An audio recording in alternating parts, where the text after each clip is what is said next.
Vigilantes, assassins, all doing the same thing here. Acting something out, scratching some kind of itch. Vengeance isn't justice. This is a poison. Brother, we are who we are. What's up, Rearview crew? We are back with another review. It's Tuesday night, so y'all already know we had to get to Daredevil, man.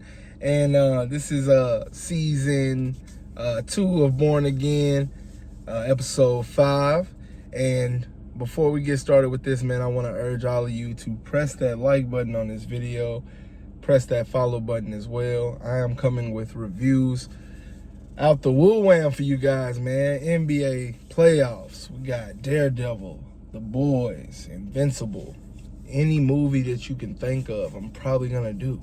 Like, I'm here for you guys. But let's get into this episode. This episode right here was a slow burn, but it was extremely effective. So it opens up with some good news for Kingpin. Turns out Vanessa is not dead.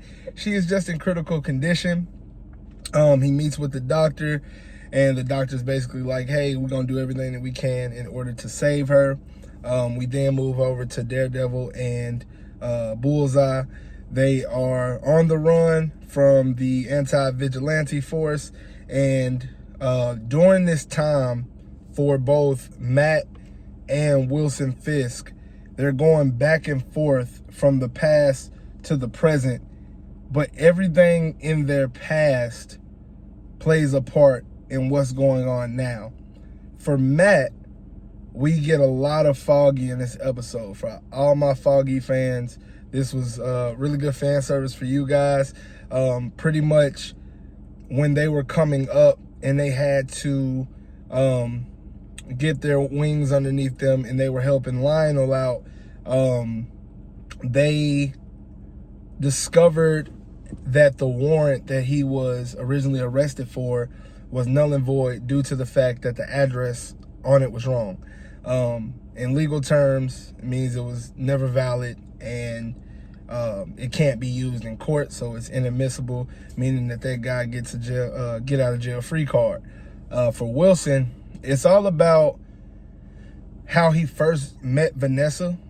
They do a really good job at having just him and Wesley, like them showing them in a car, but it's all from the day that he first met Vanessa. For Vanessa, when she was selling art, she came across like that pure white painting that Kingpin loved so much. Turns out he got that from Vanessa. She upped the price on it.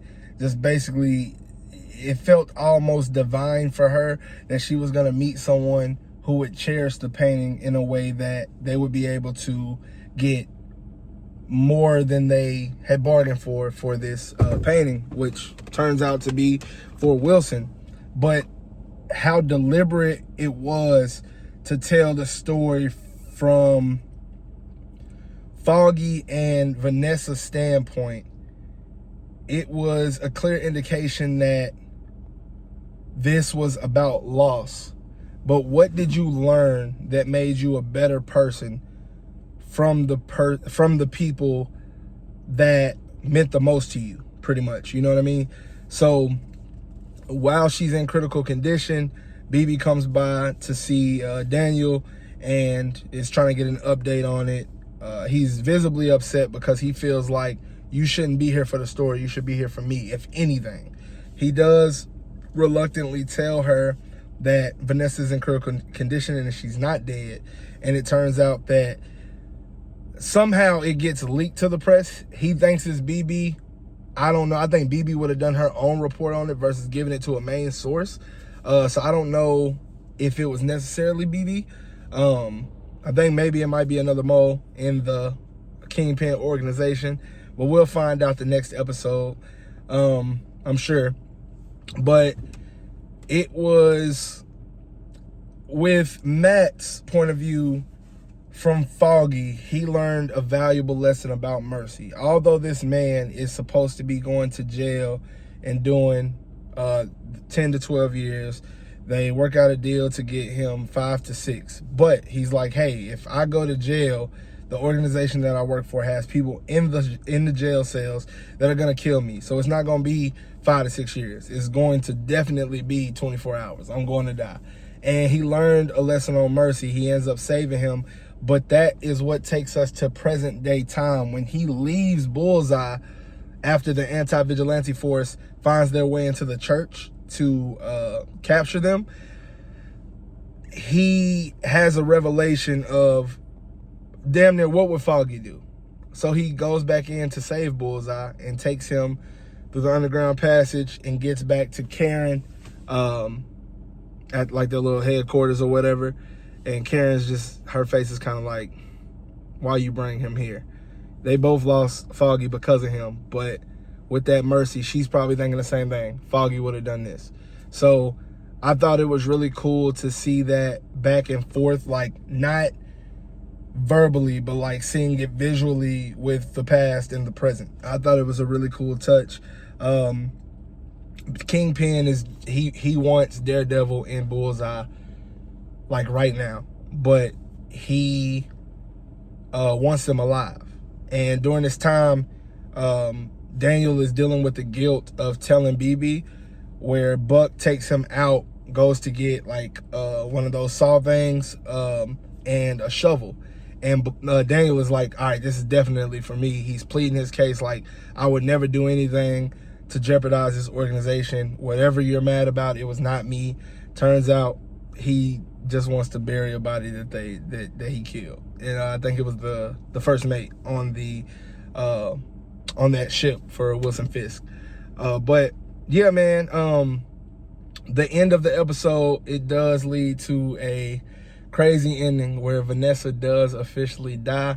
She wakes up, has a conversation with Wilson, asking him to tell her about the first time that that they met, which was the story this entire episode, and it leads to the end where they did first meet, and he tells the story. But she ends up asking him the same question again before she can get the full question out. Flatlines, and it ends there with him screaming Vanessa's name out, which we don't hear. We just hear like the ding, like the flatline sound, which I thought was a very nice touch for the you know, like the special effects team or whatever, or the audio team. It was a really good episode though. Like it really was. It was great to build on the foundation that has already been set for us Daredevil fans, and just leads to so much intrigue on what's gonna happen the next episode. Because like Bullseye is gonna get healed. He's clearly gonna fight with Matt, adding to, you know, the team. And then Wilson, man, he is blood thirsty right now. He is gonna do whatever it takes to take these two down. But how will he succeed? How will he succeed? There have been visuals from the new Spider-Man movie and Daredevil's season 3, Born Again season 3, that shows Matt in a jail outfit. So I think Kingpin is gonna find him and give his own version of mercy and put him in jail versus actually killing him. And I think that Michael Coulter and Danny Rand and Luke Cage, I think they're gonna end up breaking him out because they take pictures together and it looks like they're on set. So we'll see.